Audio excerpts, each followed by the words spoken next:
দাঁড়াও, আমি এখনই তোমার মনটা ভালো করে দিচ্ছি। এই নাও, আমি তোমাকে একটা জাদুর ফুল দিয়ে দিচ্ছি। দাঁড়া, এখনই আমি তোকে চুরির শিক্ষা দিচ্ছি। এই নে। ওরে বাবা রে, ওরে মা রে, এ তো দেখছি জাদুর সোনার টমেটো। তোমার রান্নার তো এখনো অনেক দেরি আছে। ততক্ষণে আমি একটু মিনাদের বাড়িতে যেয়ে মিনার সঙ্গে খেলা করে আসি। আমার রান্না তো প্রায় শেষ হয়ে এসেছে। তোর মিনাদের বাড়িতে যেতে হবে না, খেয়ে দিয়ে একবারে যাস, কেমন? ওমা, তুমি কি রান্না করছো? মারে, ঘরে যে রান্না করার মতো তেমন কিছুই ছিল না। দুটো আলু ছিল, ভাত রান্না করছি আর আলু সিদ্ধ। ওমা, রোজ রোজই আলু সিদ্ধ দিয়ে ভাত খেতে যে আমার একদম ভালো লাগে না। কি আর করবো রে মা, বাঘিনীর মামির টমেটো বাগানে যে কাজ করি এখনো মাস শেষ হয়নি। মাস শেষ হলে তারপরে বেতনের টাকা দিলে তোকে ভালো মন্দ কিছু কিনে রেঁধে খাওয়াবো, কেমন? ওমা, তুমি রান্না করতে থাকো, আমি একটু যাই না মা, তাড়াতাড়ি চলে আসবো। আচ্ছা ঠিক আছে, তাড়াতাড়ি চলে আসবি, আবার যেন দেরি করিস না, কেমন? হেরে মিনা, তোদের রান্নাঘরের জানলাটা দিয়ে কি সুন্দর খাবারের ঘ্রাণ আসছে। তোর মা কি টমেটো চাটনি রান্না করছে নাকি রে? হেরে টয়া, আমাদের বাগানের টমেটো গুলো খেতে না অনেক মজা। আমার মারও রান্না মনে হয় প্রায় শেষ হয়ে এসেছে।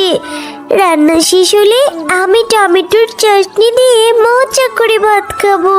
ওহো, কাকিমা টমেটো চাটনি রান্না করছে। জানিস, আমার মা না আজকে শুধু আলু সিদ্ধ আর ভাত রান্না করছি।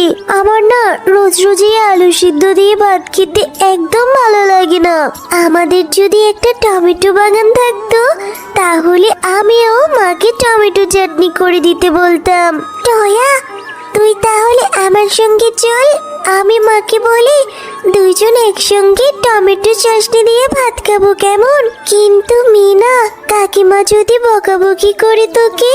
আরে কিচ্ছু হবে না, তুই আমার সঙ্গে চল না। না, তোমার রান্না হয়েছে, বাহির থেকে তোমার রান্নার সুঘ্রাণে আর থাকতেই পারছি না, পেটে যে চোচো দৌড়াচ্ছি। ও মা, আমাকে আর মিনাকে টমেটো চাটনি দিয়ে ভাত দাও তো। হ্যাঁ রে মিনা, আমার রান্না তো শেষ হয়ে এসেছে, আমি তোকে এক্ষুনি খেতে দিচ্ছি।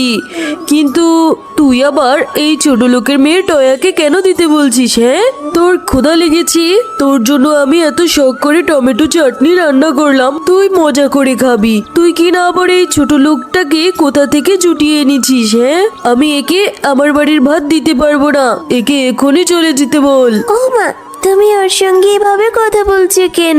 ওর মা রোজ রোজ শুধু আলু সিদ্ধ আর ভাত রান্না করে, বাহির থেকে টমেটো চাটনির ঘ্রাণে ওরও একটু চাটনি দিয়ে ভাত খেতে ইচ্ছে করছে। না হয় ওকে একটু চাটনি দাও, বাড়িতে যেয়ে ভাত খেয়ে নিবে। এইটা এই ছোট লোকের বাচ্চা, তুই আমার মেয়েকে কি সব বলেছিস? হ্যাঁ, আমার মেয়ে এখন আমার কথাই শুনছি না। তুই আমার মেয়ের সঙ্গে আর মিশবি না বলে দিলুম, তাহলে দিন দিন আমার মেয়ে তোদের মতো ছোট লোক হয়ে যাবে। পরেরটা শুধু খাওয়ার ধান্দা করে বেড়াস, তাই না? নিজের মাকে যেয়ে বলবি টমেটো কিনে তারপর চাটনি করে দিতে। কিন্তু কাকিমা, তুমি আমাকে এতগুলো কথা শোনাচ্ছ কেন? হে, আমি তো আসতে চাইনি, মিনা আমাকে জোর করে নিয়ে আসলো। কি আবার আমার মুখে মুখে তর্ক করছিস? বেয়াদব কোথাকারের! যা, এক্ষুনি আমার বাড়ি থেকে চলে যা, আর কখনো মিনার সঙ্গে মিশবি না, তাহলে আমার মেয়েটাও তোর মতো বেয়াদব হয়ে যাবে। এরপর টয়া মনটা খারাপ করে সেখান থেকে চলে যায়।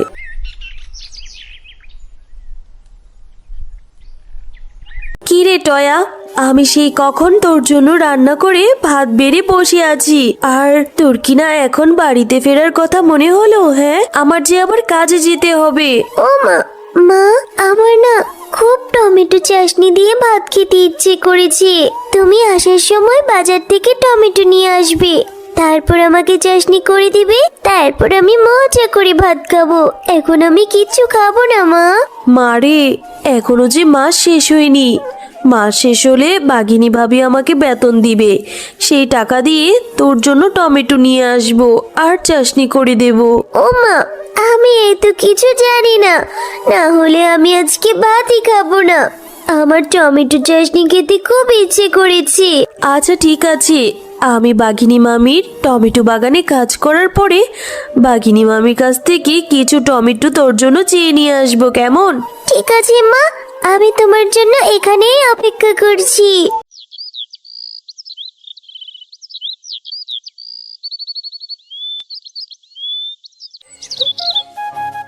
এই তো ঘরের সব কাজ শেষ, বাগানেও প্রায় পরিচর্যা শেষ হয়ে গিয়েছে। পানিটুকু দেওয়া শেষ হইলেই বাঘিনী মামির কাছ থেকে কিছু টমেটো চাইবো আর সেগুলো নিয়ে বাড়িতে যাব। কিরে শেফালি, তোর কি কাজগুলো সব শেষ হয়েছে? দে তো আমাকে ওই ভালো টমেটোর ঝুড়িটা দে, আমার মেয়েটার জন্য চাটনি করে দেব। আমার মেয়েটা যে চাটনি খেতে খুব পছন্দ করে। বাঘিনী মামি, আমার সব কাজ শেষ হয়ে গিয়েছে আর আমি এক্ষুনি আপনাকে ঝুড়িটা দিচ্ছি। বাঘিনী মামি, আমার মেয়েটাও যে চাটনি খাওয়ার জন্য খুব বায়না ধরেছে, আপনার বাগান থেকে দুই একটা টমেটো দিবেন আমাকে, তাহলে আমি বাড়িতে যেয়ে মেয়েটাকে চাটনি করে দিতে পারতাম। না রে শেফা, আমাকে আবার টমেটোগুলো বিক্রি করতে হবে। আমার বাগানের যে বায়না আছে, তোকে দিলে আমি আবার এদের হিসেব দিব কিভাবে বলতো?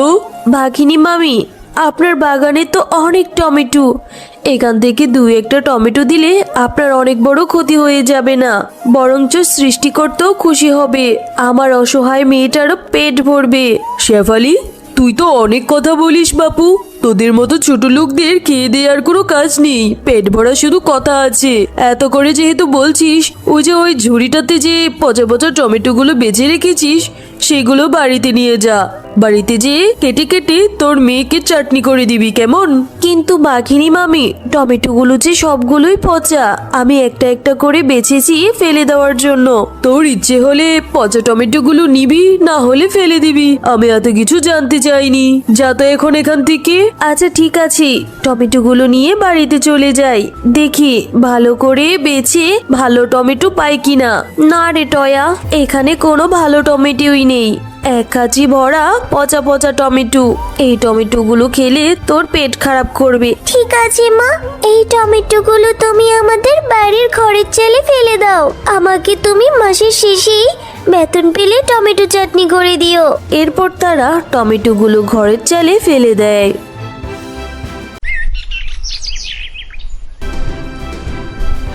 আরে অসহায় মেয়ে টয়া টমেটো চাটনি খাওয়ার জন্য কত বায়না ধরছে, আর বাঘিনীও শেফালিকে এই পচা টমেটোগুলো ধরিয়ে দিয়েছে।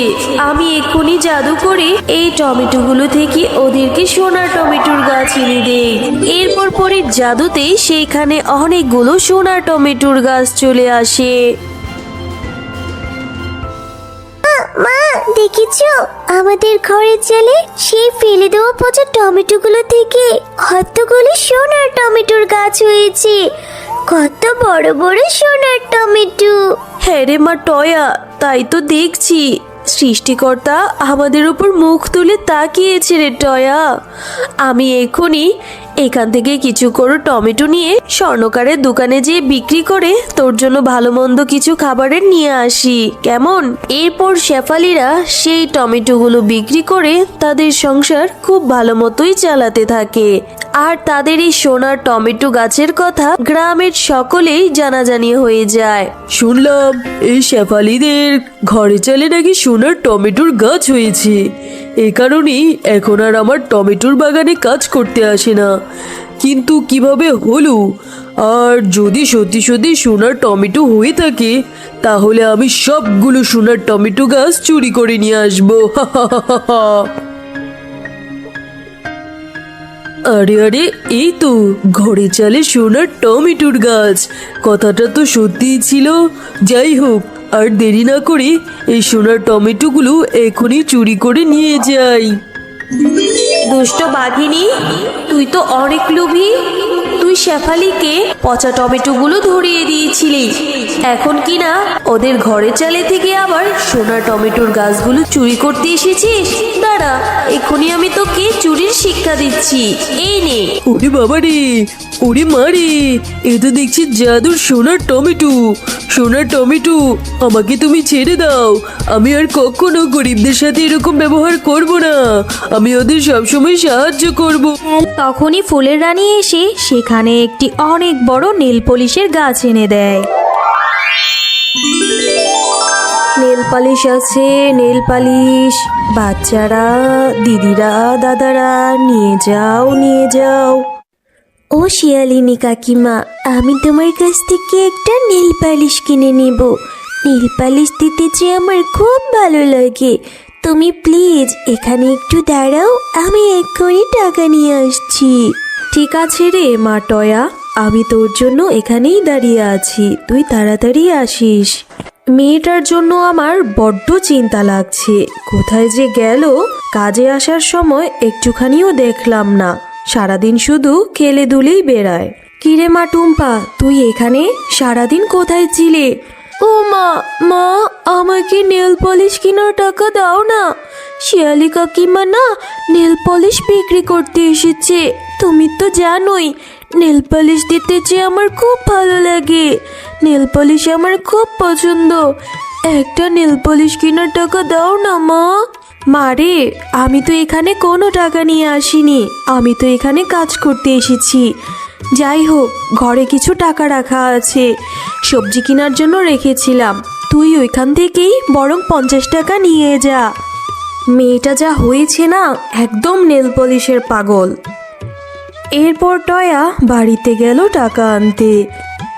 এত দেরি করলি টয়া? আমার যে বড্ড দেরি হয়ে গেল রে মা। হ্যাঁ কাকিমা, একটু দেরি হলো। এই নাও টাকা। কোন কালারের নেল পলিশ নিবি বল তো? লাল রং তো আমার অনেক প্রিয় কাকিমা, তুমি আমাকে একটা লাল কালারের নেল পলিশই দাও। এই নে মা টুম্পা, তোর লাল কালারের নেল পলিশ। লা লা লা লা লা, আহা কি আনন্দ আকাশে বাতাসে।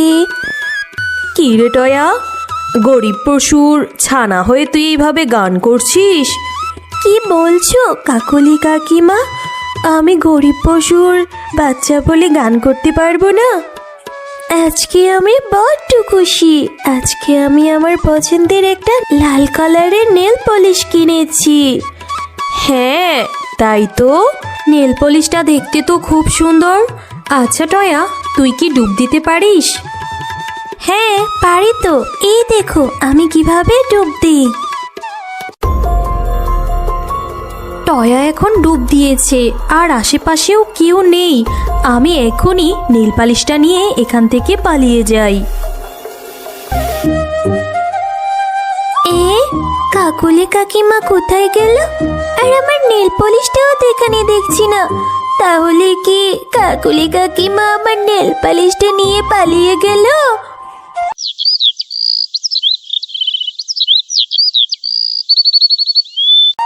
এরপর টয়া বাড়িতে গিয়ে তার মায়ের কাছে সবকিছু খুলে বলল। আমার নেল পালিশ, আমার পছন্দের লাল কালার নেল পালিশ। আচ্ছা মা টয়া, কেঁদে আর কি হবে, চল এখনই আমরা কাকুলিদের বাড়িতে যাই। আহা, আজকে আমার কি যে খুশি লাগছে, অনেক খুশি লাগছে। আজকে যে আমি কত রকমের কত কিছু চুরি করতে পেরেছি, কত কত সবজি চুরি করেছি, আবার এত সুন্দর লাল কালারের একটা নেল পলিশও চুরি করেছি। আজকে যে আমার স্বামী আমাকে অনেক আদর করবে। কি হয়েছে কি রে শেফা, বাড়িতে তো চিল্লাচিল্লি চেঁচামেচি করছিস কেন বলতো? চিল্লাবো না তো কি করব? তুমি আমার মেয়ের নেল পলিশটা চুরি করে নিয়ে এসেছো। এখন আমার মেয়েটা নেল পলিশের জন্য কতক্ষণ ধরে কান্নাকাটি করছে। তাড়াতাড়ি নেল পলিশটা দিয়ে দাও তো। দেখ শেফা, ভালোই ভালোই বলছি, বাড়িতে এসে আমার নামে এরকম মিথ্যে কথা বলবি নে। আমি কিছুটি চুরি করিনি। শোনো কাকুলি ভাবি, কথা এত ঘুরিয়ে পেঁচিয়ে কোনো লাভ নেই। তুমি আমার মেয়ের লাল নেল পলিশটা চুরি করেছো, আর তুমি যে চোর সেটা আমাদের বনের সকলেই জানে। এত কথা না বাড়িয়ে তাড়াতাড়ি নেল পলিশটা দিয়ে দাও তো। শুন শেফা, বারবার বলতে ভালো লাগছে না, কিন্তু তুই কিন্তু আমাকে অনেক অপমান করছিস। আমি বললুম তো নেল পলিশ আমি আনিনি। চল মা টয়া, বাড়িতে চলে যাই। ওর সাথে কথা বাড়িয়ে লাভ নেই। ও যে জিনিস চুরি করে সেইটা আর কখনোই ফেরত দেয় না।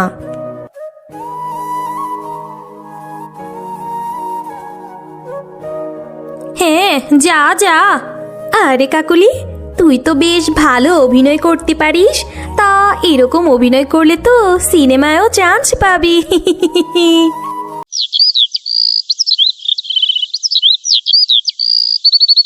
মা টয়া, তুই আর কান্না করিস না রে মা। এইভাবে মন খারাপ করে থাকলে মায়ের কি ভালো লাগে? আর আমারও তো কাজে যেতে হবে। কাজে না গেলে সংসারটা কিভাবে চলবে? তোর যে বাবা বেঁচে নেই, এই সংসারের পুরো হাল যে আমাকে ধরতে হচ্ছে। আর আমার বেতনটাও তো এখনো পাইনি। বেতনটা যদি পাই, তখন তোকে তোর পছন্দ মতো আবার একটা সুন্দর দেখে লাল নেল পলিশ কিনে দেব। আর কাকুলি ভাবি যে চুর, সেইটা বনের সকলেই জানে। কাকুলি এর পাপের শাস্তি একদিন নিশ্চয়ই পাবে। পাপ কখনো তার বাপকেও ছাড়ে না। আর কেউ কাউরটা চুরি করে অনেক দূর আগাতেও পারে না। তুই মন খারাপ করিস না রে মা। তোর মন খারাপ থাকলে যে আমার খুব কষ্ট হয়। আচ্ছা মা টয়া, তুই এখন বাড়িতে যা, আর কান্না করিস না। এরপর টয়া বাগানে যায় ফুল তুলতে। আজকে আমার মনটা খুব খারাপ, কি করব কিছুই ভালো লাগছে না। তাই এখান থেকে কিছু ফুল ছিঁড়ে নিয়ে বাড়িতে যেয়ে মালা গাঁথবো ফুলের। কাকুলি কাকিমা অনেক দুষ্ট, অনেক খারাপ। এভাবে বাচ্চাদের পছন্দের জিনিস কি কেউ চুরি করতে হয়? টয়া, এই টয়া, এভাবে কে ডাকে আমায়? এই যে আমি, ফুলের রানী। তুমি আমাকে এভাবে ছিঁড়ো না। আমাকে ছিঁড়লে যে খুব কষ্ট লাগবে। আমি তো ফুল ছিঁড়তে চাই না। কি করব বলো? আজকে যে আমার মনটা ভীষণ খারাপ, তাই তো আমি ভেবেছি কিছু ফুল ছিঁড়বো, মালা গাঁথবো বলে। ও আচ্ছা, কেন তোমার মন খারাপ? কিসের জন্য আমাকে বলো তো। আর তখন টয়া ফুলের রানীকে সকল ঘটনা খুলে বলে।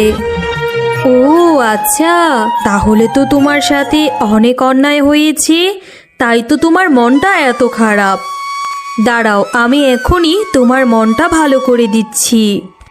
এই নাও, আমি তোমাকে একটা জাদুর ফুল দিয়ে দিচ্ছি। এই ফুলটা তুমি তোমার বাড়িতে নিয়ে তোমাদের বাড়ির উঠোনে রোপণ করে দিবে। দেখবে তোমার সকল দুঃখ কষ্ট দূর হয়ে গিয়েছে।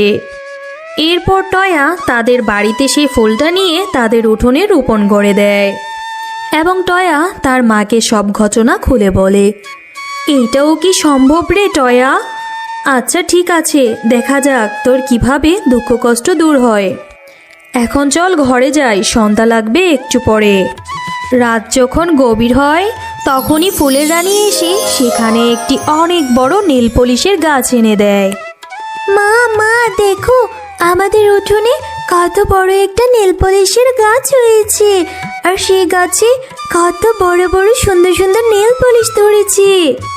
লাল, নীল, কালো, সাদা সব রঙের নেল পলিশ আছে। আর তখনই চুপি চুপি কাকুলি ফুলের রানীর সকল কথা শুনে ফেলে। আরে আরে আরে, এইটা আমি কি দেখে এলাম রে?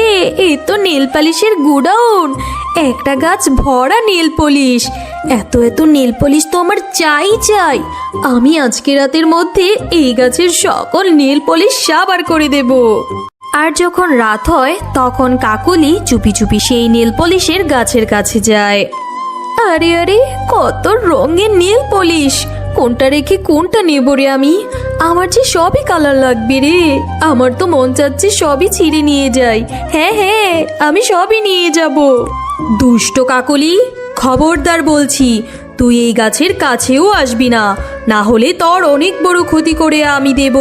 আবার বলছি, এই গাছ থেকে দূরে থাক। আরে আরে, কে এসে আমাকে কি বলে গেল? তাতে আমার কি হবে? যাই তো, আমার নাকি আবার ক্ষতি করবে। কাকুলির ক্ষতি কেউ করতে পারবে না। এ কি হলো আমার? এ কি হচ্ছে? আমার মাথাটা তো ঘুরছে। আরে বাবা রে, আমি পড়ে গেলাম। কেমন মজা লাগলো এবার, বলেছিলাম এত করে আমার কাছে আসতে না, এবার বুঝ মজা। মা, ও মা, কাকুলি কাকিমা এখানে এভাবে পড়ে আছে কেন? হ্যাঁ রে মা, তাই তো ভাবছি কাকুলি হঠাৎ করে এখানে পড়ে আছে কেন, আমি তো কিছুই বুঝতে পারছি না। টয়া, কাকুলি অনেক খারাপ, অনেক দুষ্ট। ও তোমার নেল পলিশ গাছ থেকে নেল পলিশ চুরি করতে এসেছিল, তাই ওকে ওর শাস্তি পেতে হয়েছে। শুধু তোমার না, ও বনের সকল পশুকে অনেক জ্বালাতন করে। বনের সকল পশু এই কাকুলির উপর অসন্তুষ্ট, আর যে মানুষের ক্ষতি করে তার প্রাপ্য শাস্তি একটা সময় পেতেই হবে। তুমি অনেক ভালো, তুমি ভালো থেকো।